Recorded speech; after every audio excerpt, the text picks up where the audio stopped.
ನಮಸ್ತೆ ಎಲ್ಲರಿಗೂ. ನಾನು ನಿಮ್ಮ ರತ್ನ. ಇವತ್ತು ನಾನು ನಿಮಗೆ ಅವಲಕ್ಕಿ ಹೇಗೆ ಮಾಡೋದು ಅಂತ ತೋರಿಸ್ಕೊಡ್ತೀನಿ. ಒಂದು ಈರುಳ್ಳಿ ಹಾಕಿ ಮಾಡ್ಕೊಳ್ತೀವಿ ಅವಲಕ್ಕಿ ಉಪ್ಪಿಟ್ಟು. ಇದು ಕಾಯಿ ತುರಿ ಹಾಕಿ ಹೇಗೆ ಮಾಡೋದು ಅಂತ. ನಾನೀಗ ಇಲ್ಲಿ ಒಂದು ಅರ್ಧ kg ಅವಲಕ್ಕಿ ತೊಗೊಂಡಿದ್ದೀನಿ. ಒಂದೆರಡು ಸಲ ಚೆನ್ನಾಗಿ ತೊಳೆದಿದ್ದೀನಿ. ನೋಡಿ, ಇಷ್ಟು ಸ್ವಲ್ಪ ನೀರಿರೋ ಹಂಗೆ ಇಟ್ಕೊಳ್ಳೋಣ. ಇದಕ್ಕೀಗ ಸ್ವಲ್ಪ ಉಪ್ಪು, ಅರಿಶಿಣ ಮತ್ತು ಒಂದು ಸ್ಪೂನಷ್ಟು ಎಣ್ಣೆ ಹಾಕಿ ಕಲಸಿಟ್ಬಿಡೋಣ.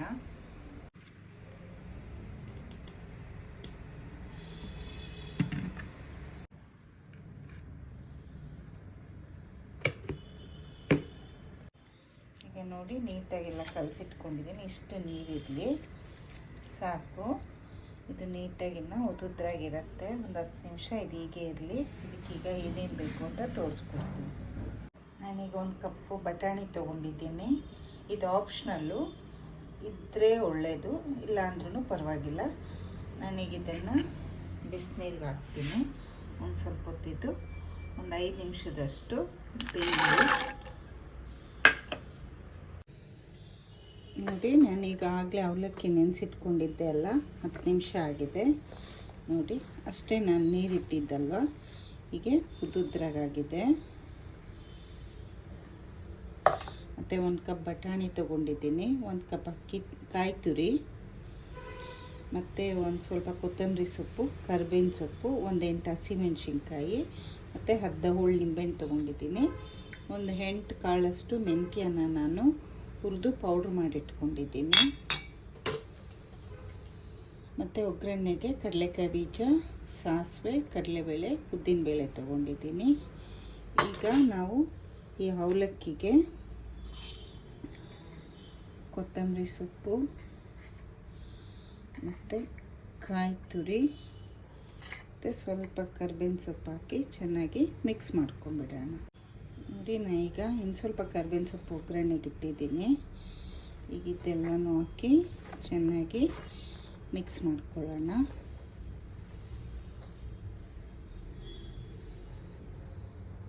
ನೋಡಿ, ನೀಟಾಗಿ ಹಿಂಗೆ ಮಿಕ್ಸ್ ಮಾಡಿ ಇಟ್ಟಿದ್ದೀನಿ. ಈಗ ಒಗ್ಗರಣೆ ಮಾಡೋದು ತೋರಿಸ್ತೀನಿ. ಈಗ ನಾನು ಸ್ಟವ್ ಅಂಟಿಸ್ಕೊಂಡಿದ್ದೀನಿ. ಒಂದು 5 ಸ್ಪೂನಷ್ಟು ಎಣ್ಣೆ ಹಾಕ್ಕೊಳ್ಳೋಣ.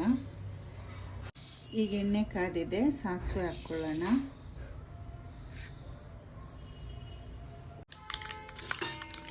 ಈಗ ಸಾಸಿವೆ ಸಿಡಿತಿದೆ, ಕಡಲೆಕಾಯಿ ಬೀಜ ಹಾಕ್ಕೊಳ್ಳೋಣ, ಒಂದು 2 ಸ್ಪೂನಷ್ಟು.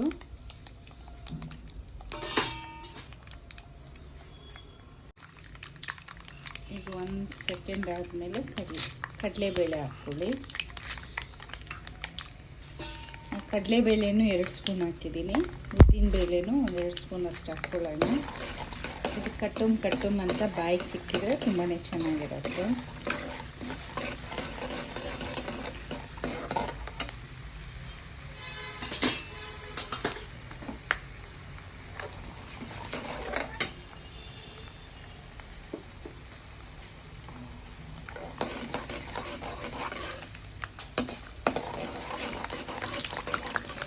ಕಡಲೆಕಾಯಿ ಬೀಜ ಸ್ವಲ್ಪ ಚೆನ್ನಾಗಿ ಫ್ರೈ ಆಗಬೇಕು. ಅದು ಮೆತ್ತಗಿದ್ರೆ ಚೆನ್ನಾಗಿರೋದಿಲ್ಲ, ಸ್ವಲ್ಪ ನೋಡ್ಕೊಳ್ಳಿ.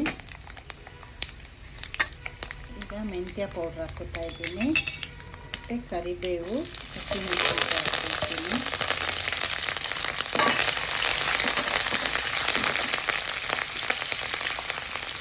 ಸ್ವಲ್ಪ ಹಿಂಗೆ ಹಾಕ್ತೀನಿ.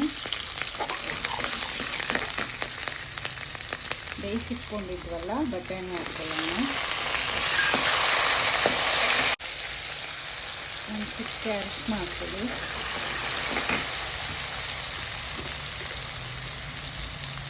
ಒಂದು ಅರ್ಧ ಸ್ಪೂನಷ್ಟು ಉಪ್ಪು ಹಾಕಿ ಆಗಲೇ ಅವಲಕ್ಕಿಗೆ ಹಾಕಿ ಇಟ್ಟಿದ್ದೀವಿ ನಾವು.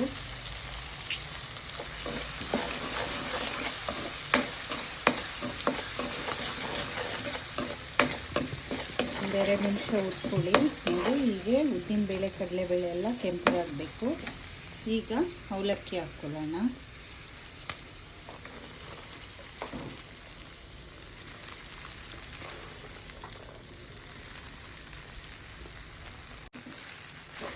ಇದೆಲ್ಲನೂ ನೀಟಾಗಿ ಮಿಕ್ಸ್ ಮಾಡ್ಕೊಳ್ಳಿ.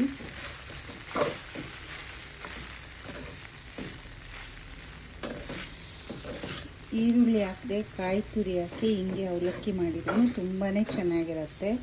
ಈ ಬಾಕ್ಸಿಗೆಲ್ಲ ಕಟ್ಟಿದ್ರು ಆಮೇಲೆ ತಿನ್ನಬೇಕಾದ್ರೆ ಫ್ರೆಶ್ ಆಗೇ ಇರುತ್ತೆ. ಈರುಳ್ಳಿ ಹಾಕಿ ಅವಲಕ್ಕಿ ಮಾಡೋದು ಆಗ ಬಿಸಿ ಮಾಡ್ಕೊಂಡು ಹಾಗೆ ತಿನ್ನೋದಕ್ಕೆ ಚೆನ್ನಾಗಿರುತ್ತೆ.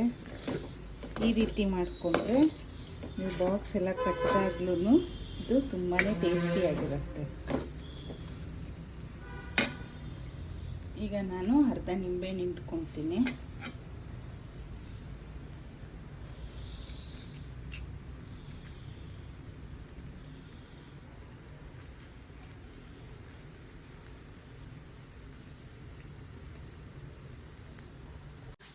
ನಿಂಬೆಹಣ್ಣೆಲ್ಲನೂ ನೀಟಾಗಿ ಮಿಕ್ಸ್ ಮಾಡ್ಕೊಳ್ಳೋಣ.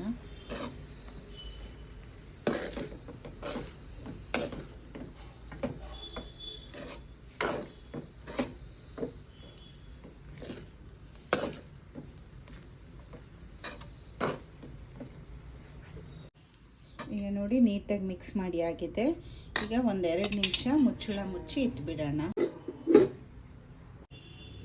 ಈಗ ನೋಡಿ ಅವಲಕ್ಕಿ ರೆಡಿ. ತುಂಬಾ ಚೆನ್ನಾಗಿರುತ್ತೆ. ಈ ಥರ ನಾವು ಕಾಯಿ ತುರಿನ ಮುಂಚೆನೇ ಅವಲಕ್ಕಿಗೆ ಅಕ್ಕಿ ಕಲಸಿಡೋದ್ರಿಂದ ಕರಿಬೇವು ಮತ್ತು ಕೊತ್ತಂಬರಿ ಎಲ್ಲ ಹಾಗೆ ಫ್ರೆಶ್ ಆಗೇ ಇರುತ್ತೆ.